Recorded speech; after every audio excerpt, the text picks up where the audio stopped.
வணக்கம். வளமையேஸ் அகாடமில இன்னைக்கான அடுத்த முக்கியமான கரண்ட் அஃபேர்ஸ் என்னன்னு பார்த்துடலாம். ஸோ நேற்று பார்த்தீங்கன்னா ஸ்பீக்கர் ஆஃப் த அசம்பிளியை சூஸ் பண்ணியிருப்பாங்க. அவரோட பேர் ஜேசிடி பிரபாகரன் அவர்கள்.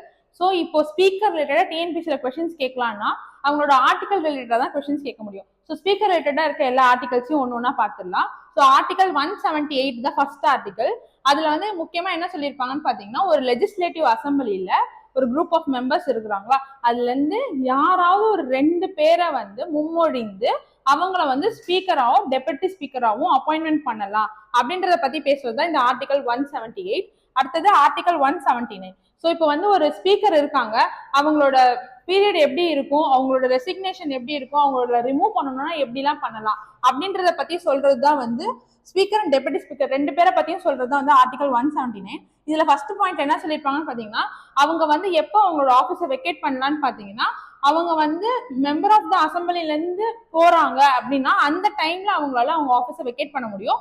அடுத்தது இப்ப அவங்களால அதை பண்ண முடியாத ஒரு சுச்சுவேஷன் இருக்குன்றப்போ அவங்களுக்கு பதிலா டெபுட்டி ஸ்பீக்கர் அந்த ஒர்க் எடுத்து பண்ணலாம். அப்ப ஸ்பீக்கர் டெபுட்டி ஸ்பீக்கர் ஒரு ரிட்டன் லெட்டர் கொடுத்துட்டு போவாங்க. ஸோ அந்த டைம்ல ஸ்பீக்கரோட ஒர்க்கை டெபுட்டி ஸ்பீக்கர் எடுத்து ஒர்க் பண்ணலாம். அண்ட் இப்போ ஸ்பீக்கர் இல்ல அப்படின்ற டைம்ல அந்த பொறுப்பு டெபுட்டி ஸ்பீக்கர் கிட்ட போகுன்றதுதான் செகண்ட் பாயிண்ட். அதுக்கப்புறம் பாத்தீங்கன்னா, இப்போ ஒருவேளை அவங்கள ரெசல்யூஷன் பாஸ் பண்ணி ரிமூவ் பண்றாங்க அப்படின்னு சொன்னா அந்த டைம்ல இப்ப எப்படி ரெசல்யூஷன் பாஸ் பண்ணுவாங்க, இப்போ ஓட்டிங் பிரசன்ட் ஓட்டிங் தான் போடுவாங்க. அதுல மெஜாரிட்டி இவங்களை நமக்கு ஸ்பீக்கரா வேண்டான்னு முடிவு பண்ணிட்டாங்கன்னா அந்த மாதிரி ரெசல்யூஷன் பாஸ் பண்ணி அவங்கள ரிமூவ் பண்ண முடியும். ஸோ இதுக்கு இப்ப என்ன சொல்லியிருக்காங்கன்னா, ரிமூவல் எப்படி நடக்கும்னு பாத்தீங்கன்னா, பிஃபோர் 14 days ப்ரையரா நோட்டீஸ் கொடுத்ததுக்கு அப்புறமா தான் அந்த ரெசல்யூஷனே அந்த அவையில பேச்சு பொருளா கொண்டு வருவாங்க. அண்ட் மோர் ஓவர் இப்போ ஏதாச்சும் ஒரு கவர்மெண்ட் டிசால்வ் ஆகுறதுனால ஸ்பீக்கரோட பதவி காலி ஆகுமான்னு கேட்டா கிடையாது. ஒருவேளை கவர்மெண்ட் டிசால்வ் ஆனா கூட நெக்ஸ்ட் நியூ கவர்மெண்ட் ஃபார்ம் பண்ணி வர அந்த ஃபர்ஸ்ட் டே வரைக்கும் அந்த அசம்பிளியோட ஸ்பீக்கரா பழைய ஸ்பீக்கர் தான் தொடருவாருன்றது தான் இந்த ஆர்டிகல். ஸோ இதுக்கு முன்னாடி பாத்தீங்கன்னா ஆர்டிகல் 179 அண்ட் 178 பத்தி பார்த்திருப்போம் ஸ்பீக்கர்ல.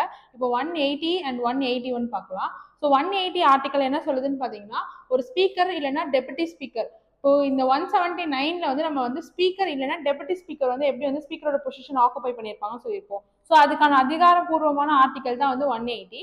ஸோ இதுல என்ன சொல்லியிருப்பாங்க பாத்தீங்கன்னா, இப்போ ஒரு வேலை ஸ்பீக்கரோட பொசிஷன் வேகண்டா இருக்குன்னா அந்த டைம்ல டெபுட்டி ஸ்பீக்கர் தான் ஸ்பீக்கரோட பொசிஷனை எடுத்து ஒர்க் பண்ணுவாங்கன்னு சொல்லியிருக்காங்க. ஸோ அந்த டைம்ல இப்போ ஒருவேளை டெபுட்டி ஸ்பீக்கரோட பொசிஷனுமே வேகண்டா இருந்ததுன்னா கவர்மெண்ட் அந்த டைம்ல கவர்னர் அந்த டைம்ல ஒரு ப்ரோ டேர்ம் ஸ்பீக்கரை அவர் இன்ட்ரடியூஸ் பண்ணுவார். இப்ப எப்படி சட்டசபை கூடினாங்க, ஃபர்ஸ்ட் ஒரு ஸ்பீக்கர் இருந்தாங்க, அண்ட் தென் அசம்பிளி ஃபுல்லா ஓபன் பண்ணதுக்கு அப்புறமா அவங்களாம் எலெக்ட் பண்ண மாதிரி ப்ரோ டேர்ம் ஸ்பீக்கரை இன்ட்ரடியூஸ் பண்ணுவாங்க.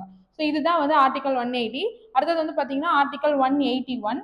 இதுல என்ன சொல்லியிருப்பாங்க பாத்தீங்கன்னா, இப்போ ஸ்பீக்கர் மேலேயோ இல்ல டெபுட்டி ஸ்பீக்கர் மேலேயோ ரிமூவலுக்கான ரெசல்யூஷன் அவங்க மேல வச்சிருந்தாங்க. அந்த 14 days பீரியட் சொல்லியிருந்தோம்ல.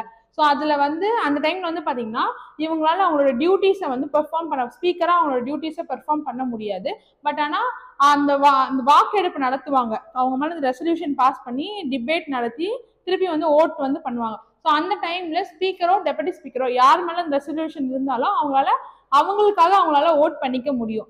ஆனா இப்ப நார்மலா ஒரு டிபேட் நடக்குது அப்படின்னா அந்த ஒரு மசோதா பாஸ் பண்றாங்கன்னா அந்த டைம்ல ஸ்பீக்கரால ஓட் கேஸ்டிங் பண்ண முடியாது. எப்ப அவங்களால பண்ண முடியும்னா ஒன்லி டை பிரேக் வரும்போது மட்டும்தான் ஸ்பீக்கரால அதை பண்ண முடியும்னு சொல்லிப்பாங்க. அதுதான் ஆர்டிகல் 181. இப்ப கீ ப்ரொவிஷன்ஸ் என்னென்ன இருக்கு, சில ஆர்டிகல்ஸ் சப் கிளாஸ்ல ஸ்பீக்கர்ஸ் பத்தி சொல்லியிருப்பாங்க. அது என்னென்னு பார்த்தலாம். ஸோ ஆர்டிகல் 189ல பார்ட் 1ல என்ன சொல்லியிருப்பாங்க பாத்தீங்கன்னா, முன்னாடியே சொல்லியிருப்போம் ஸ்பீக்கரால ஓட் பண்ண முடியாதுன்னு சொல்லியிருப்போம். ஸோ அதை பத்தின விரிவான ஆர்டிகல் தான் 189ல இருக்க 1. அதுல என்ன சொல்லியிருப்பாங்கன்னா, டை பிரேக் வரும்போது மட்டும்தான் ஸ்பீக்கரால ஓட் பண்ண முடியும், நார்மலா ஸ்பீக்கரால ஓட் கேஸ்ட் பண்ண முடியாதுன்னு சொல்லியிருப்பாங்க. இதுதான் இந்த ஆர்டிகல் 189. அண்ட் 199ல தேர்ட் பார்ட்ல என்ன சொல்லியிருப்பாங்கன்னா, பில்ஸ்ல நிறைய டைப்ஸ் ஆஃப் பில்ஸ் இருக்கு. அதுல மணி பில்னு ஒரு பில் இருக்கு. ஸோ அந்த மணி பில் வரும்போது அந்த டைம்ல ஸ்பீக்கரால ஓட் பண்ண முடியும். ஸோ ஒன்லி எந்த பில்லுக்கு ஸ்பீக்கரால ஓட் பண்ண முடியும்ன்ற கொஸ்டின் கேட்டாங்கன்னா மணி பில். அதோட ஆர்டிகல் என்னன்னு பாத்தீங்கன்னா 199ல தேர்ட் கிளாஸ்ன்னு சொல்லுவாங்க. அண்ட் 10th ஷெட்யூல் படி இப்போ கட்சி தாவல் தடை சட்டம் சொல்லுவாங்க, ஆன்டி டிஃபெக்ஷன் லா.